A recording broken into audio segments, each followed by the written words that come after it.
For Greenworks, Australia's ultimate battery-powered garden brand, we go around the grounds. Last night it was the Pies, 8-15-63. 17-point winners over Carlton, 6-10-46. It was wet, it was windy. But the margin probably didn't give a true indication of the difference between the teams. No, 18 points in the end, but it felt like a 40-point game for me. For the fourth time so far this year, Tim, they've been in front at half-time. What are you laughing at? What did I do? I made a point of saying it was a 17-point margin. It was 18, was it? No, 17. 17, yeah, but it's close. It was 18 late in the game. There must have been a late point that I missed. But they're good in the first half, aren't they? They come out with the right attitude. They're just a bit unskilled, aren't they, the Carlton Football Club? If you look through their midfield, there's a lot of the same. They lack leg speed and they lack kicking, particularly inside their forward 50. Last night, they only had it 43 times, so very difficult to win with that amount. Cripps, Hewitt, Walsh, Akers, same. Doherty, it's time. It is time. Like, he needs to make a hard call. Hear him talk about standards.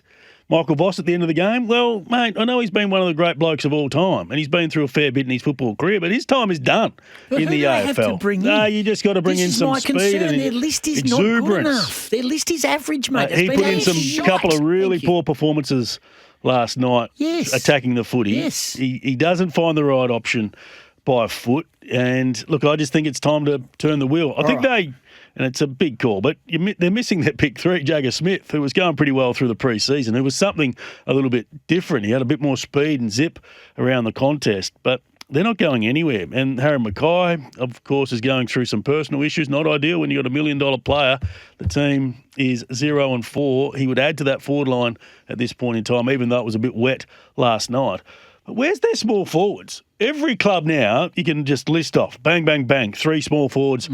They become important. Where's Carlton's small forwards? They got rid of Matty Owies. Outside of that, who's their best small forward? And don't tell me Motlop. They've invested a lot in Motlop. Not sure he's going that well, Tim. He misses a lot. Yep. Doesn't find too much of the footy. Outside of that, I couldn't tell you who their gun small forwards are. So you mentioned it earlier when we talked about statements earlier. Is Voss, seriously, is the heat on? I think if they have a season where they, bottom 4, absolutely. I think he's been around the system for a while. He got the second opportunity. It looked good.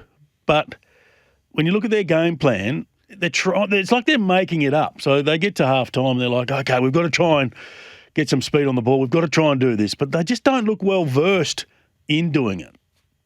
Really, is our system is nothing more than we turn up next week and we play another opposition. And that's all we need to focus on. So the circumstances, how it's playing out, I'm more concerned about the standard, to be honest with you. That's right now, if you ask me, that's what I'm concerned about. As Michael Voss post-game. We've got 3 teams in a similar bracket. I think Fremantle are there and I think Melbourne are there. When they get dominance, they don't cash in because of that lack of penetration inside the forward 50, whether that be, finding a mark, kicking a goal, accuracy, all those types of things. They probably should have been up a little bit more at half-time. Then it goes against them, and all of a sudden game over in the third quarter. And there's also the fact is that we've seen now in 4 games their second halves where they just really, really struggle in the second halves. And I think opposition teams know that if they apply pressure in the second half, they could turn them over. Well, so there it is there, Collingwood. Just in summary, Collingwood performance. Dad's Army, oldest team we've ever seen in the history of football. Incredible. Doing enough. I still don't think they're an absolute contender. I think there's a new brigade of teams coming through in Adelaide and even the Gold Coast Suns. But there's still some upside. Jordan De Goey, all of a sudden there's not so much spotlight on him and he doesn't need to be the guy. He's easing into the season. They've got enough weapons in attack as well, but I still believe they're probably a rung below the top 4. Friday night footy goes down to Geelong at GMHBA Stadium. Going to be cranking down there. Tom Stewart returns, so too Sean Manor. Nevitt and Clark go out. For Melbourne, big changes, big ins. Caleb Wynn's a good player. Kozzie Pickett, shall I say. Daniel Turner and Charlie Spargo. I like their ins. Billings, Lindsay, Johnson and Howes go out. Boy, have they missed him. Josiah Pickett. He is so important to that team because I spoke about the small forwards or lack of small forwards for the Carlton Football Club. He brings the intensity to try and turn the ball over, get it back, but plus he's good for 3 or 4 goals himself. Max Gawn just has to dominate this game. We know Geelong are a bit light on for rucks. He needs to be best on ground tonight. We know that they're probably going to put some time into Clayton Oliver. Clearance becomes important. I want to put somebody else in the gun that hasn't been spoken about too often. Jack Viney. He is the most frustrating midfielder that I find to watch because he gives everything. He's got heart, but he's got the blinkers. I call it the blinkers. Every time he gets the footy, he wants to do one thing. He wants to kick the footy. Now, Jack, you're not a great kicker of the footy. You're an average kick of the footy. So football in this day and age is about working out the environment you're in. So what's around? Is there a spare player that I can get the ball to, handball to, so they can run and carry, break the lines? He doesn't seem to want to do that. He just gets it. He wants to kick the ball all the time. You know, there's some players that are like that where I think you've got to learn. It's probably too late for him, but it should have been whacked out of him to give the ball to some of the better users if you can. Can you make a case for Melbourne causing an upset tonight? They will show some fight. They have to. Otherwise, their season's done and dusted. But I think the class of Geelong will prevail down there, and in the end, it becomes 40 to 50 points. People First Stadium is the venue for Gold Coast versus Adelaide. Both teams in form. Ainsworth returns. Holman goes out. I'm sure he'll hang around the squad somewhere. Now, Curvis and Lockie Murphy return for the Crows. Rochelli's injured. Crouch is injured. Game of the round. Some big outs there for the Adelaide Crows. Rochelli's been important, and Crouch is very good at feeding the ball out to some of those better kicks. So there's an example of it. He knows his place in the team, and I think he's developed it where he was a player that got it and quick kicked, but now he's trying to look for the right handball target to release some of those players that have skill in Rankin and Jordan Dawson. I'm bullish on both of these teams. I think they can both finish inside the top four. So many options for the Adelaide Crows. But the midfield of Gold Coast, I think, is the best in the competition and can be the best in the competition, where you got Witts, who gives them the right direction. Didn't you say this about Fremantle? The midfield? No, never the midfield. I'm sure. Hamish Brayshaw, exactly. This is different levels. So you've got a ruckman that wins the taps. How's that going? Mate, Matty Rao.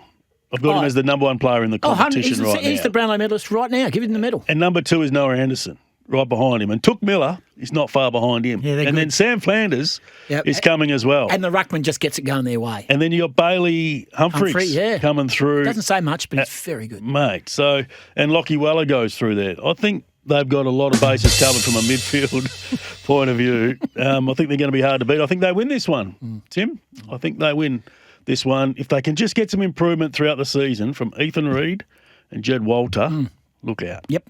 Hard to develop those young forwards straight away, but they're going to just continue to front up. But yeah, I'm a big fan of the Gold Coast. Sam Banks comes in. Ryan Mansell goes out for 3, as we know, for Richmond. Of course, this game is at the MCG. McInerney and Will McLaughlin in for Darcy Fort and Kai Lohman. They're the opposite of Carlton, Brisbane. They've been behind at half-time in each of their 3 games. They're not playing that well. I thought there'd be some sort of hangover due to the premiership and also the late start. They were 0 to for the 5 season. last year, weren't they? Yep. No, they weren't. Or 0 for 3 or 1 out of 4 or something like that. But, gee, this year they're winning ugly. They're winning ugly. They're not going that well. They're not going that well. But they've got 3 on the board. They get this. What a start. 4-0. They'll be too good for the Tigers, who, as we've seen, they're going to cop a few beltings. Is Noah Bolter back? Do you have any concerns on that? Did you see the footage, Tim? Yeah, I did. Do I have concerns for him? Well, judging by the way that everyone's right talking. call. Like he got 6 weeks, didn't he? So I think that's fair and reasonable. But obviously, we're going to find out a bit more this week from a legal perspective. Yeah. Again, it's tough around the group, tough around the football club. Big decisions being made there. So it's going to get. What's a fair pass mark for Richmond? 60 points. Wow. Marvel Stadium, North Melbourne versus Sydney. Are you sold on North Melbourne?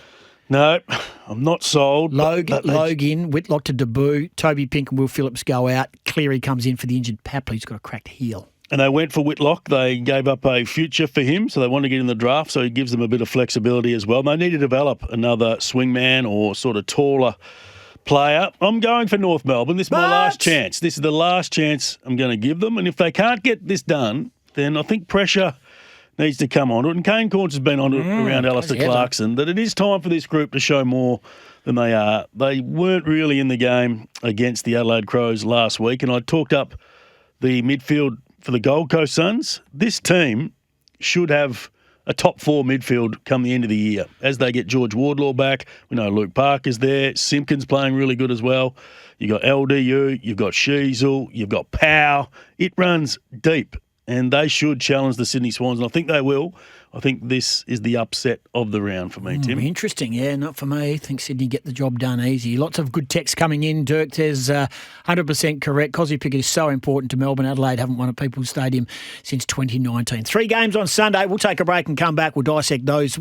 We're going around the grounds thanks to Greenworks Power, Greenworks Quality, Greenworks Range. Your ultimate battery power garden brand is now here thanks to Greenworks. Thanks to Greenworks Power, Greenworks Quality, Greenworks Range. Your ultimate battery power garden brand is now here. Greenworks, if you see it, buy it. This is a quick one. Josh from Busso on the text. One for Hase. Just quickly back to Sam Mitchell's little carry-on. Is Sam Mitchell's trip west a class of genius? He seems to have turned a good part of WA against Oscar, with little love going his way, which might have been the nudge needed to head east. I get the feeling Oscar likes to be liked, which a lot of us do. So in that sense, just listening to him in the press conference, I think if the offer came to him over the next week or two that he was happy with, that got close to Hawthorn, I get the feeling he'd probably say, yep, I'm happy to stay at West Coast. So I'm not sure it's a stroke of genius. I think it would have had more impact if they had kept this quiet and he would have just gone about his business, and at the end of the year, West Coast wouldn't have upped their ante with their own contract offer. So Hawthorn could have just got him easily through free agency. Well, they fly out today to take on the Giants on Sunday at NG Stadium. It's the early game of the day. Riccardi, Callum Brown and Toby McCullum in. No outs yet for the Giants. Listen to these ins: Sandy Brock debut, Hamish Davis debut, Tom Gross debut, and they're going to play. Those 3 are going to play. Debuting. Yeah, they're debuting. There's no road. One more time, please. Debuting. Yeah, they're debuting. Harvey Johnson, Clay Horn, Locke Rawlinson, who we did see in the Indigenous game. I thought I liked the cut of his cloth. McGovern injured, Ryan's crook, and Elijah Hewitt's injured. Thoughts?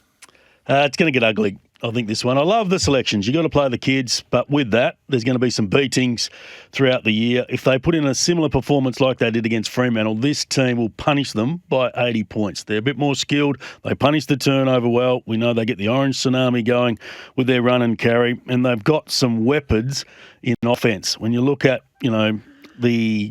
the matchups that you might see, it's going to be pretty tough. Edwards up against Hogan. Hogan will have a field day if the supply's there. Who's going to play on Cadman? Is that Sandy Brock coming in to play on Cadman, who might just have a breakout game? Stringer's there, who'd be really hungry, I reckon, Stringer, to have a good game. You've got Green as well, Toby variety, and then through the midfield. If you look at West Coast midfield, any of their players, Tim, right now better than Kelly, Tom Green, Callaghan. They don't have one better than those 3, do they, at this point in time? No. Bedford's playing a really good two-way role, so I think he goes to Tim Kelly. You take him out of the equation. I don't think Harley Reid will be in the midfield this week, just looking at some of those selections. I reckon it's a wise idea to put him at half-back, uses the ball well, but it also conserves his energy. So when he goes, he goes. I've watched him this year, and I think the work that he's doing, the chasing that he's been forced to do because he's playing on the very best players, it's just taking away his sprint, his power. So I think going to half-back's a smart decision. So when he went to half-back on the weekend, albeit I thought Fred got off the chain a couple of times, he played him on a long rope, but I thought the game, as much as the zing had gone out of the game, there was some genuine explosiveness and heart. You could see it back. Yeah. He got it, and he rested. He's making his decision on the run as he powers away from a contest. And that's because you can pick and choose when you run in the half-back line. It's not like the midfield where you're up and back. Yeah. And if you don't, you get highlighted by your teammates and also the media in this day and age pretty quick. We talk about Tim Kelly, Hayes. I know you're a Tim Kelly fan, and so am I, but his two-way running is not good enough. No. And then you put a few of them together. So, Liam Baker, I'm not sure. He tries. He absolutely tries, but he lacks a bit of leg speed. Jack Graham as well. It puts a lot of pressure. And I think the challenge for Tim and Harley, like probably what has been lost with Harley last week, was the tag. Matty Johnson actually went to him. Yeah. So you're out of form, doing it tough, playing in a midfield that's getting beat, and you're still getting tagged. So I think there's something in that. But Tim Kelly has to play well, but Toby Bedford's shown that he's a pretty good two-way midfielder. The middle game of the round on Sunday is Port Adelaide St Kilda. Butters, Lord, Finlayson and Jones. Lockie Jones, Soldo goes out, so we won't have to see too many shots of his partner getting ready to go to the game. Jack Steele, she's big on social media getting ready to go on footy. It's Ivan Soldo. Jack Steele, Liam Stocker, Harry Boyd, Hugh Boxall. Liam O'Connell goes out. Hugh Boxall will debut. He will absolutely debut if he gets a gun. Where's Jack Steele at as a player? When you look at their mids coming through, and they've gone and got Jack McRae. So, again, you talk about the right balance in the midfield with the players that you've got. You've got two that are sort of ball-winning midfielders that the latter part of his career, he's lost a bit of that speed in and around the contest as well. I think it's an interesting watch going forward, Jack Steele. Has he done it, Ross? Is it too early to suggest that he's on the right track with this St Kilda Football Club, and perhaps they're more advanced than what we thought? Well, the last 2 weeks have been very good. No one saw the Geelong game coming, and that might be the tipping point. So, yeah, correct. He you can't argue with what he's done at the moment, but jury's out where they finish. They've actually got some really good kids in recent times. A lot of them are still out of the team. So, important to keep Wanganeen Miller at the football club. Huge. But, Jack Sinclair at the half-back line, and there's a lot of talk all around about, okay, what's the most important part on the ground? And we've spoken about mids. Of course, they're always the most important, but also spoken about high half forwards and your small forwards to have a good brigade like we see at the Hawthorn Football Club. But then there's two distributors in the back half that are very, very good, and you can't take them both because you've got to try and score on them. I think from the back half, they've got two really good decision makers that holds them in good stead. It goes again all the way back to Gold Coast when they went and got Rioli and Noble. It's exactly what was missing in their piece. Yeah, and you throw two of those into Freo's team. You throw those two into Freo's team, it's a completely different kettle of fish. Port Adelaide, St Kilda. I'm going to go the home team with no confidence. Yeah, me neither. All righty, Fremantle take on the Dogs. It's the last game. You hear all the action here on SEN, wherever you are, the statewide or the national call. Jago O'Meara, Corey Wagner return. Reedy and Brodie are added. James Aish goes out. Jordan Croft, the son of Matthew Croft, if he debuts, he'll play his first game. Arthur Jones has been in WA, of course, and Caleb Poulter as well. Daniel Hoyne had this to say from Champion Data. So in the final 10 minutes of a game, so the final 10 minutes of Q4, in their last 5 games in that time period, they have kicked 1 goal. Frightening Who stat. is that team? So the Freo discussion, right? The reason why was always a reason why we put the guess who in. Yeah. So in that time period, right? So that time, it's 74 points they've conceded to 7. What's going 74 points to 7, and in that time they've lost 5 games in a row. They've lost all 5. Yeah. 4 of the 5, the game has been on the line. So this is not as if these numbers are just being padded out because they've had a 10-goal lead or they've been 10 goals behind. The only game where they've been out of was Geelong round 1. The other 4, the last 3 games of last year, their finals are on the line. They're in the game right at the end, and they've done that. Sydney on the weekend, they're in the game on the weekend, and they've done that. 74-7 in that time period. So they're gettable in the last 10. So and I know a lot of Freo supporters would be, and Justin Longmuir would be exactly the same. The last 2 years, in games decided by under 12 points, 1 win, 1 draw, 6 losses. And you hear a lot of people talk about small margins and small gaps and all that. That's 8 games under 2 goals. You've won once. You think of what Collingwood did in their premiership year. They win a flag. They won a final series. Did it on Friday night. 3 games in a final series were decided by under 12 points. They won them all. Yeah. It's not much. But the frustrating part, I think, with Freo, and we just spoke about their ability to move it across halfback and defend it, is there. Right? They do it in different ways, but it's there. The concern for me is that teams are now clearly going after their stoppage game. Yep. They know how important that stoppage game is to them over the last 30-game period. And the reason why it is so important is that if they don't win it, or they belch you, like what Carlton have had to do for a number of years, it exposes the individuals behind the footy. So I've said a lot of the time, whether or not this is right or not, the theory is from defending a clearance is where you, majority of the time as an individual, need to defend for your life for 10 to 15 seconds. Like a one-on-one. Until the team defence can roll in and can cover and can help out and the zoning comes in and all that sort of stuff. So over the last 2 years, North Melbourne have been the easiest team to score against once they've conceded a clearance. Richmond, second easiest. West Coast, third easiest. Freo, fourth easiest. Who's the fourth easiest team to beat in a one-on-one contest? Freo. What happens with Joel Amartey and Brenton Cox? One-on-one contest, get beat, game done. Thoughts? Yeah, it's fascinating insight having a look at the data there. Now, the drop-aways are concerned in those last quarters because you talk to most people in and around Fremantle that they train really hard. They do a lot of running. It was the hardest pre-season that Caleb Sarong has done in his time. You'd think that needs to translate to becoming a good second-half team and a good finishing team. But you wonder how much they do practice those scenarios. And there are some clubs, and I know Richmond are very strong on it, that they spend a lot of time practicing those scenarios at the end of the game to get it right.